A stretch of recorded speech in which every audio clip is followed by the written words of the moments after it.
Hey, Tyler, welcome to the show today. Thanks, Michael. Thanks for having me. I'm glad to be here. Yeah, why don't you start just by introducing yourself? Tell us a little about yourself and your business. Well, my name is Tyler Sheff, and I'm the host of the Cashflow Guys podcast. Like you, I'm a fellow podcaster, and I got into podcasting basically because I realized that what we do, it really isn't rocket science, and I wanted to kind of help demystify the real estate investing space, more particularly to pertaining to multifamily real estate. So I started the podcast to kind of grow my network and go from there. Yeah, that's awesome. Now, obviously, you're a real estate investor. You've done a bunch of things. Go back in time a little bit and tell us why you got started investing in real estate.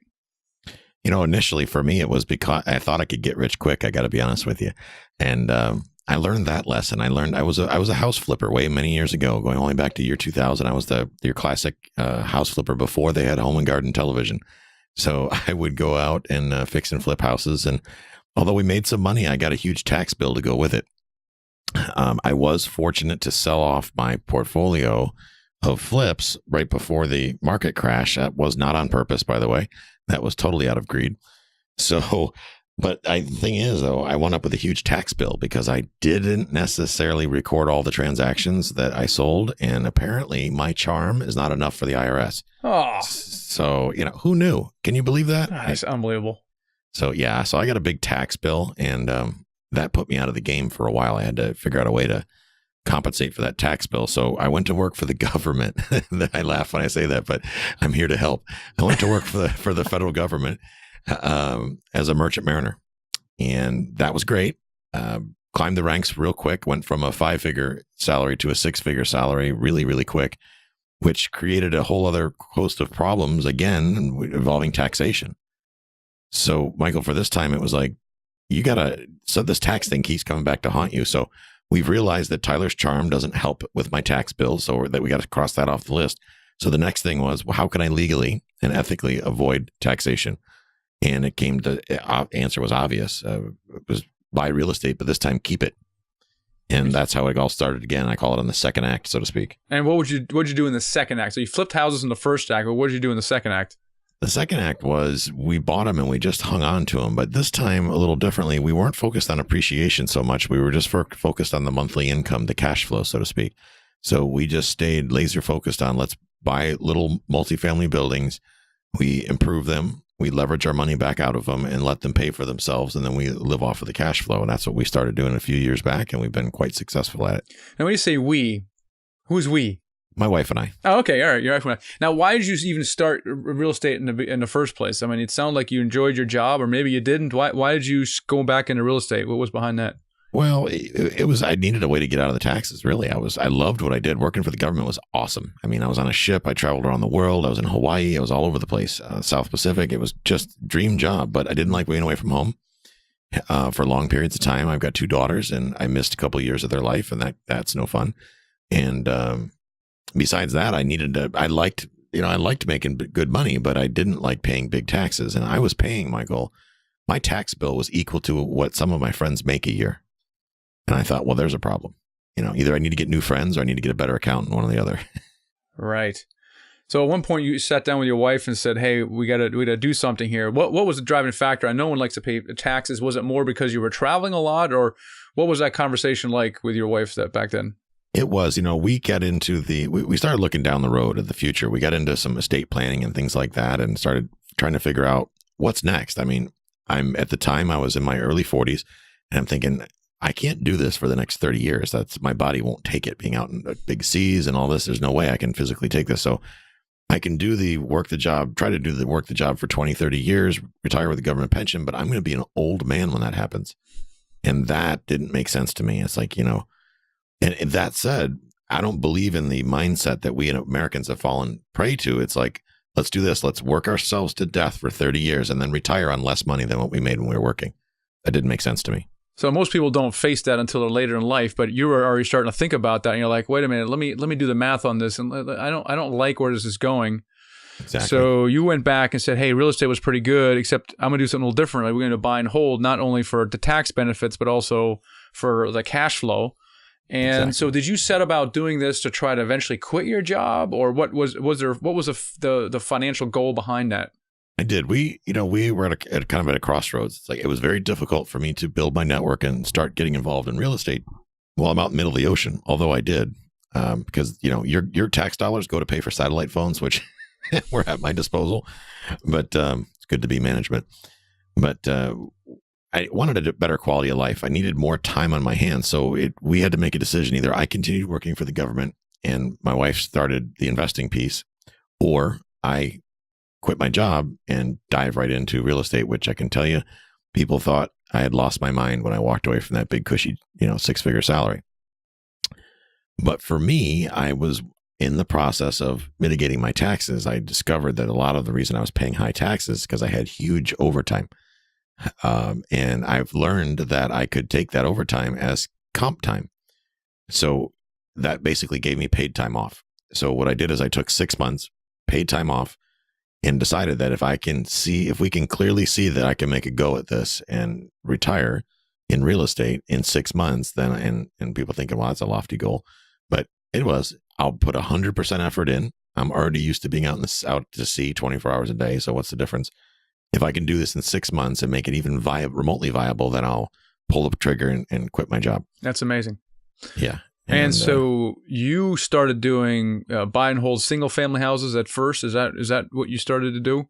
Well, many, many years ago, I was fixing and flipping, and then I didn't get into the buy and hold.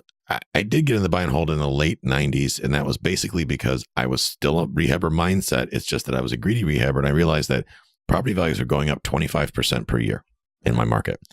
So I was only renting them because I knew that if I rented them, not only could they cover all the expenses, but next year they'd be worth 25% more. Right. So it's like, well, this is the best of both worlds. So I became I would call it an accidental landlord. It was the plan was only to maximize my returns on my sales. So that was the first stage one of the landlord piece. Multifamily came on the second act when I was this time around in 2014 when I got back into the game. Multifamily, after doing my research, I realized that I could scale my business a lot faster, and I was working on a time limit. I needed to accomplish a certain amount of cash flow in a shorter period of time, and I couldn't do that with single family houses. It just wasn't possible.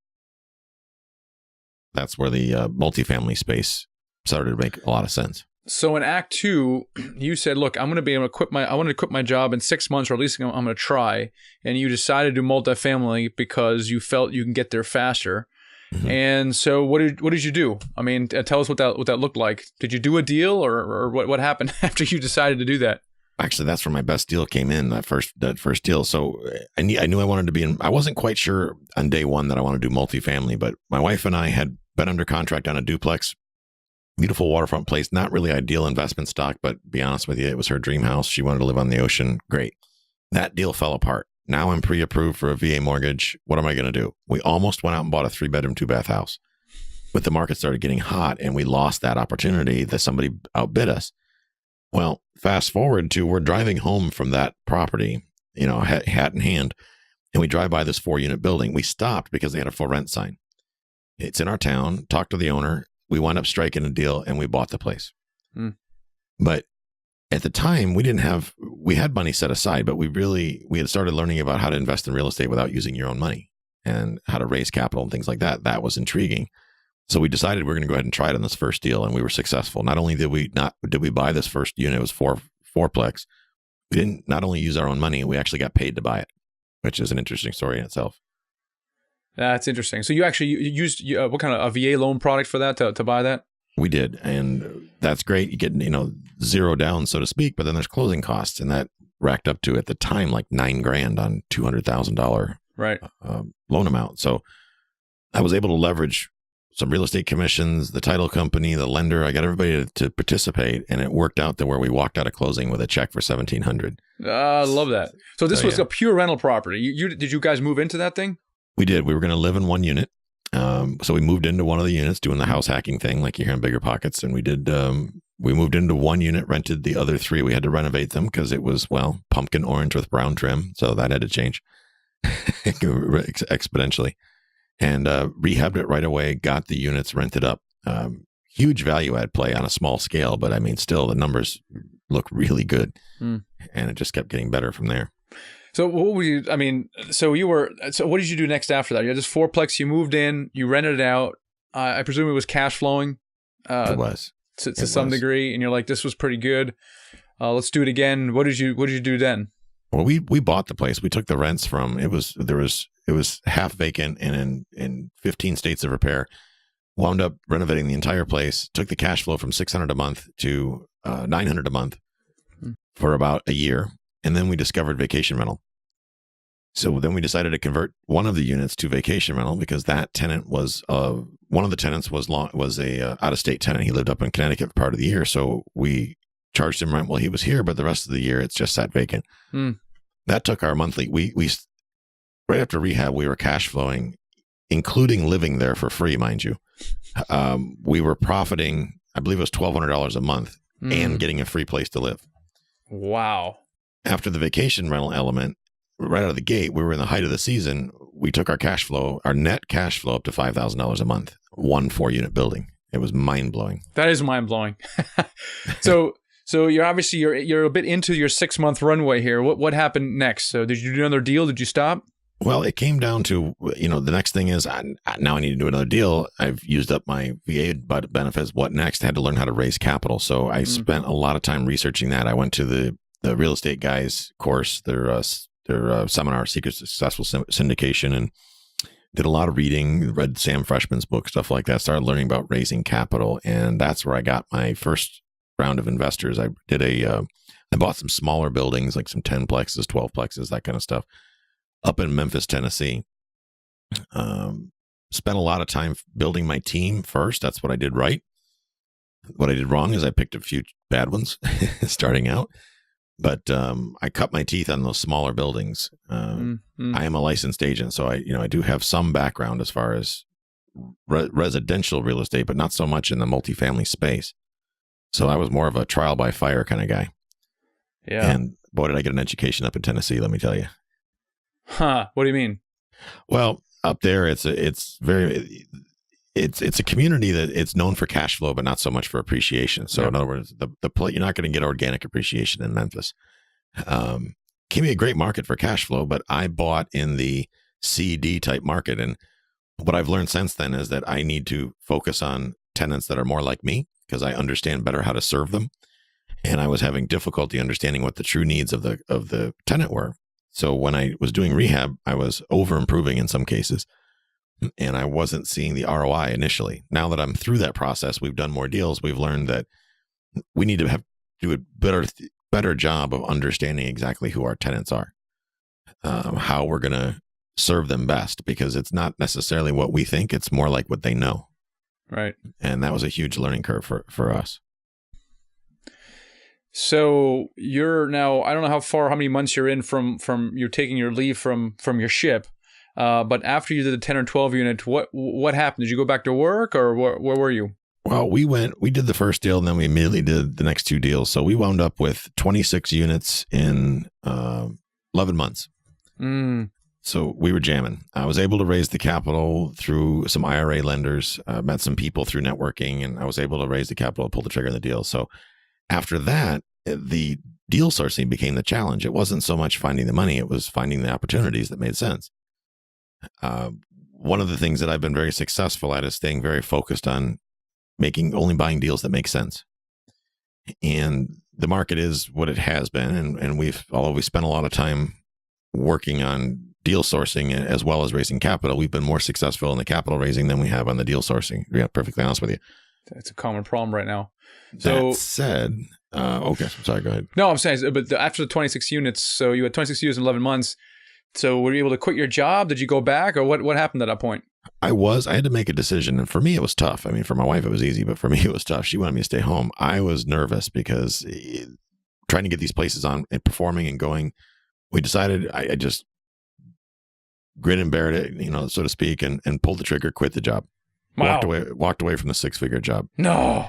Yeah. So you had largely covered your bare minimum living expenses. Correct. At that point. Now, you weren't like flying high. You had not replaced your income, but you were able to cover your most important living expenses at that point. Correct. For us, we kind of did a little bit of the Dave Ramsey method where we eliminated our bad debt. We didn't have any credit card debt or anything like that out there. And so we didn't really have any living expenses. Now we had the 4-plex. We've eliminated our rent expense. We've eliminated all of our household expenses, essentially because they've been swallowed up by the cash flow on the 4-plex. So for us, I don't know if you ever played the Cashflow 101 game, but we started as a janitor, so to speak. Even though we had good income, my wife makes great income, we had no expenses. So we didn't have very far to go to get out of the rat race, essentially, because of that. So just let me get it straight. It took you 11 months from the time you decided that you would basically quit your job, 11 months to quit your job. Yep, 11 months. That is unbelievable. And you did it with multifamily, of course, because that's what we're here for, right? Multifamily. So, well, honestly, I couldn't have done it without it. If it was single family, I'd still be probably working for the government. I'll be perfectly honest with you. That's an amazing story, Tyler. Yeah, it's true. That's really amazing. And I want to get to all the stuff you've done here. Obviously, moving forward, what you've done since then. I don't want to leave this phase quite yet, because a lot of people are where you were when you started that, right? They're in a job maybe they don't like, or they don't like the prospect of the job, and then something happens in a moment of time where they said, enough is enough. I want to change my life in this way, and they decide to get started with multifamily. And my observation has been that as soon as someone decides, not that the only logical thing that follows from that is action, right? I find that when people don't take action, and you go back to and explore why that is, they actually haven't truly decided, right? That's what I've found. And the other thing I've found is that when a person does that first deal, is always the hardest, takes the longest, but the second and third one follow in rapid, almost automatic succession. And they normally cover the living expenses with that third deal. And it normally takes 2 to 3 years, is my observation. And you've done it even faster than that. Right. And it's not, you only had 26 units to get it done. So it's not like you need 150,000 units to get it done either. Amazing, right? So think back on that in the beginning, kind of. Was there anything that was holding you back from getting started? So you're thinking, you're at your job, you have this conversation with your wife, hey, you know what, we can't do this for the next 10, 15 years. Was there anything that was holding you back from getting started? Me, for starters. Analysis paralysis. I'll be honest with you, the first deal we did was so good, it screwed me up for future deals. I was comparing every other deal to that deal, and that was a big thing that was holding me back. Now, obviously, that's my first deal's already done, but to answer your question, that very first deal, I was so terrified that I was going to make a mistake, I let it cripple me. I was so terrified that I would lose money, I wasn't taking enough action. And then I finally decided, it's like, wait a minute, how much money am I really putting into this in the first place? I mean, the alternative is I could go, say, to college and spend $50,000 to find out I hate what I took a degree in and wind up doing something completely different. So that's not going to happen. I'm too old for that. So I really can't lose money. I really, at the end of the day, don't have much to lose but my time. And although time is valuable, I decided that it's one of those things I didn't want to look back on it and say, gee, I wish I would have.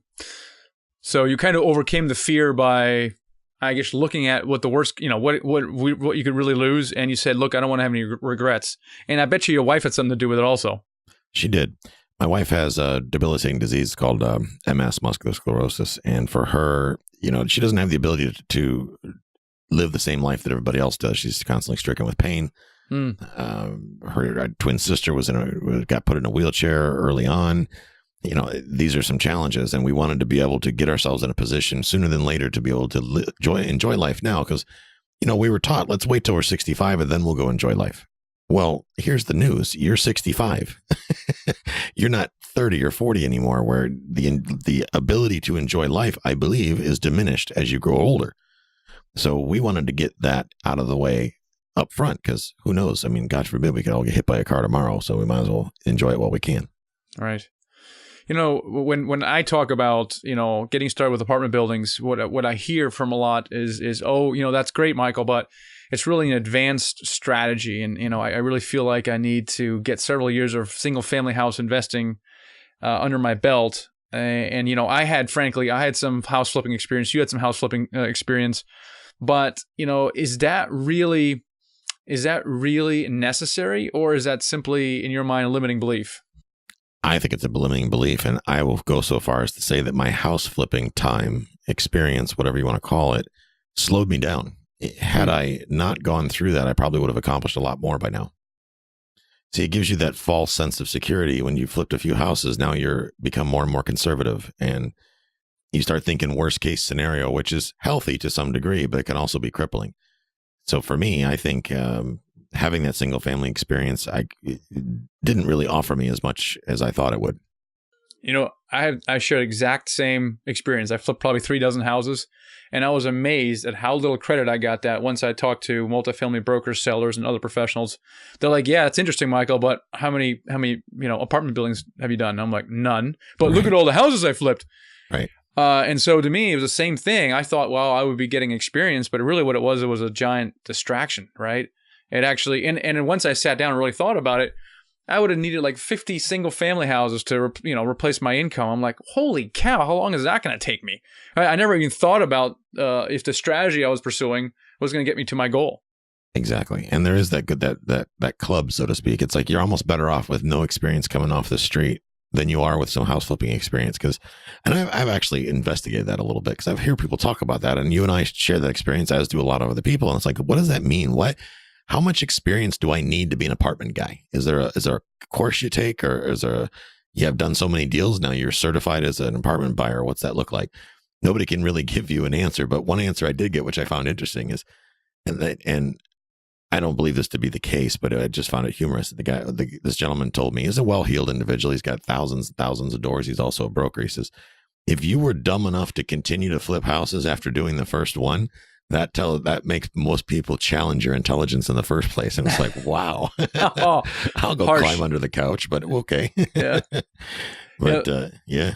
Interesting. Another thing I hear a lot of times, Tyler, which is that I don't have. So we talk about the experience thing. I don't really have the kind of money I need to do a multifamily deal, and that kind of stops them dead in their tracks. Now, is that also a limiting belief, or is that a real showstopper?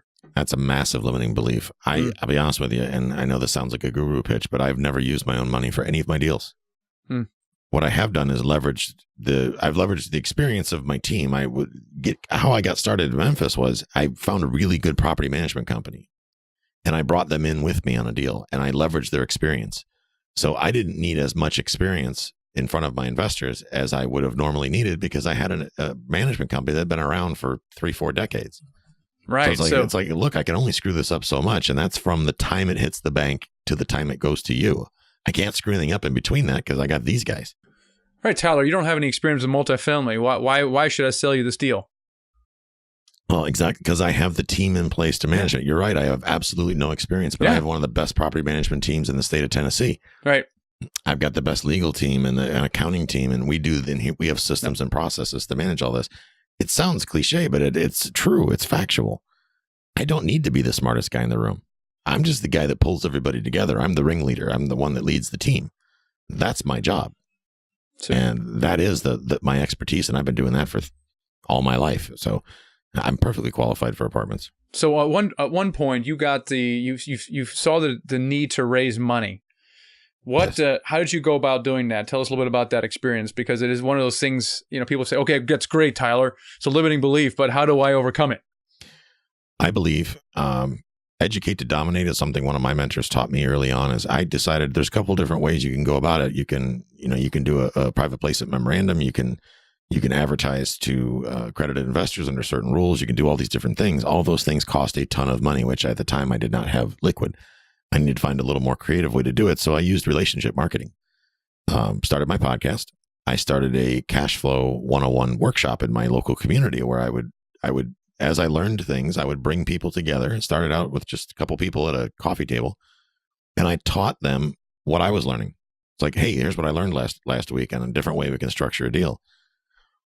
So I took the experience I did have and I shared it with other people in my community. When I did that, they positioned me as an expert. So next thing you know, they're telling their friends, this guy Tyler really knows what he's talking about with real estate. And over time, people talk, and they would come to me and say, geez, I've got money in my retirement account. My uncle has money in their retirement account. They need help getting it done. Can you help them with that? And I would do that. And I would find people that were more experienced than me, like somebody like yourself, for example. And I would say, see if I could match A and B together, maybe ride your coattails for the first deal or two and say, hey, I've got this guy, and if I can help bring this capital, will you teach me? I don't necessarily need a piece of the deal, but I can bring this capital person. Maybe you can help me through this process. And I found people in the apartment space far more willing to help than I ever did in the single family house space. That's for sure. Yeah, so true, so true. Any other limiting beliefs that you think hold people back from doing something seemingly as complex as, as pursuing financial freedom with apartments? Anything else? You talked about analysis paralysis. You talked about the fear. We talked about the lack of experience and the lack of their own capital. Anything else that you see people are being held back from themselves? It's this, the biggest limiting belief is the complexity. They believe that, okay, this building has a second floor. It suddenly becomes more complex. Totally not true. It's a falsehood. Here's how it differs from a single family house. If you've got a 100-unit building, you take all the numbers for a single family house and you multiply them by 100, except the roof, because you've only got one roof bill. And that's one of the reasons I love multifamily. So at the end of the day, I believe, it's my opinion, that apartments are easier to work with. They're not simple necessarily. They take a certain degree of expertise, but I think that the apartment model depends on several moving parts. So if you're the type of person that has the ability to manage other people effectively, you can absolutely get into apartments, no doubt. Yeah, no question. So in the context of your life, right? How important was that first deal to you? Critical. Without it, it gave me the confidence. And actually, the second deal was even better. The first deal gave me that, aha, I know I can do this. But then real quickly you get to the now what? Well, that was great. And the buzz wears off and you're like, okay, now what do I do next? The second and third deal are the ones that really started to give me the confidence, because those are the ones that came with problems. Those are the ones that I really made a lot of mistakes on, huge mistakes. And I learned so much from those mistakes. It gave me even more confidence. Now I know that I've gone through that process, and guess what? I survived it. The fact that I survived it and I came out unscathed and everybody's in good shape and everybody's getting paid, the investors are in good shape, that made me stronger. Now I'm unstoppable. Yeah, right, exactly. You pick up that momentum. You have that track record. You've got maybe a pipeline of deals for the brokers you built up. You have investors that are maybe talking, and so now you have investors you didn't have before. So it makes that second and third deal so much faster, so much easier than that first one. Absolutely. Yeah. Absolutely. Now, so let's talk about a little bit after that time, you quitting your job, really. What difference did that make in your life? How was your life different from that point than maybe before? For me, it was, when I was self-employed in the past and when I got into real estate early on, I was always wondering where my next payday was coming from. And being self-employed, that's how I interpreted that. It's like, how am I going to eat next week?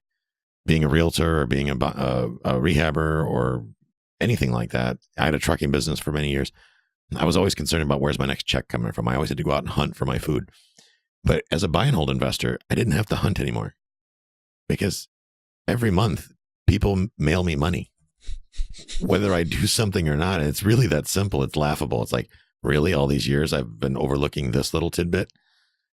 Pretty powerful statement if you think about it. I call it mailbox money.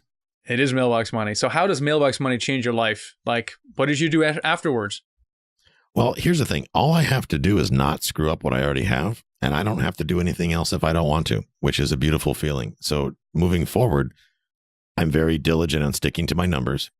I now find it easy to attract capital because I have a very regimented system of how I do things. And it just comes down to continuing to put the word out and source more opportunity. And I'm not in a big rush to build this huge portfolio. I'm not trying to be Grant Cardone. I'm simply trying to sweeten my already enjoyable retirement. So what are you doing in your retirement? How are you spending your time, Tyler? Well, educating people. I get a kick out of that. And, we put a lot of free and very low cost materials out there. I really, truly enjoy podcasting. This is like my favorite thing in the world. So I spend a lot of time working on my podcast, working on my YouTube channel, and getting more information out there, trying to demystify that which everybody seems to think is really, really difficult and should cost $100,000 to learn how to do. So we spent a lot of time putting content together, and I love to fish and kayak. Those are my two favorite things. Outstanding. That's awesome. It's fantastic. And these are things that you enjoy to do. And we don't always enjoy our W-2 job. We kind of do it. We try to do the best we can. But at the end of the day, I found it's difficult to reconcile the amount of time spent to provide for our family and the high cost of not having that time to spend with our family, right? So that's always the biggest conflict. I want to provide for my family, but I also want to spend time with them, and I can't do both. And that's been fundamentally that's the conflict at the heart of what we call financial freedom is what we found. And you've solved this, right? And I've solved it as well. And now this allows us, it frees us up. It frees up our mind to do other things and maybe even help other people. Well, yeah, now you can sit back and breathe a little bit. You don't have to, it's not that I want to sleep in every day, because I get up earlier now than I did when I had a job. Right. But the difference is I really like getting up. It's not because nobody's telling me to do it. I just like to have breakfast by a certain time, and I like to watch the sunrise, and I just have a good time. I mean, I still work a lot of hours, but it's because I want to, not because I have to. So what's your idea of perfect happiness? Describe your perfect day. Perfect day would probably be out on the kayak as the sun comes up. I live on the Gulf of Mexico, right out here in Tarpon Springs, Florida. So I'm right by the beach, and I can be out, ocean totally flat, do a little bit of fishing in the morning, have lunch, spend my afternoon putting together some instructional videos or maybe a podcast or something like that, knowing that I can give some value, and knowing when I turn on the microphone that I'm going to be able to help somebody else get where I am and see the same view that I'm seeing. And that's cool. That's a big rush. Yeah, it's awesome. That's fantastic. What's your kind of your closing advice to someone who wants financial freedom just like you did? Take a deep look at, a lot of times people spend a lot of time fearing what they're going to lose. And I challenge you to get out a legal pad, a sheet of paper, and write down what that really is. Tell me one tangible thing that you can really lose if you get started. The only thing you can really lose is time. And that just comes down to taking the time to educate yourself. I mean, you have a podcast on this subject. I have a podcast on this subject. The education, you can't say you don't have the money. You can't say you don't have the experience, because you can get the experience and you can make the time. So you just simply educate yourself and take some action, because nobody's going to do it for you. Yeah. So when your time is up, Tyler, how do you want to be remembered? That I was a change maker, that I was the guy that made difficult stuff simple. Yeah. It's awesome. I appreciate it, Tyler, sharing your story. It's going to inspire thousands of people to take action like you have, and inspiring me as well. So I really appreciate you sharing your experience with us. No problem. I've enjoyed the experience. Thanks for having me. Hey, if people want to get a hold of you, what's the best way for people to connect with you? Always the best way to reach me is through my website, cashflowguys.com. I am a dirty realtor, so I don't answer the phone very often. I do check voicemails, but cashflowguys.com is the best way to reach me. My YouTube channel's on there, the whole 9 yards. Awesome, man. Thanks again. Hey, thanks so much for sticking around to the end of the video. I want to leave you with 3 next things to do. I'll give you a quick tour of those, and I'll tell you how to do them. Step number 1 is to download my free ebook, The Secret to Raising Money to Buy Your First Apartment Building Deal. It is an awesome ebook full of tips for raising money and how to do that. So that's number 1. Number 2 is to subscribe to my YouTube channel, because I put out new videos all the time, and I'd hate for you to miss it. And number 3 is to watch the next video in line. All right, so what you're going to do is you're going to click on the first thing, which is to download the ebook. That'll open up a new tab. The video will stop playing. You're going to get the ebook, and then go back to this video, and then click on number 2, right, which is to subscribe on the channel. That'll open a new tab, and then you can go back to the third one and just click on the next video in line. All right, so hope you find that helpful, and I'll see you in the next video.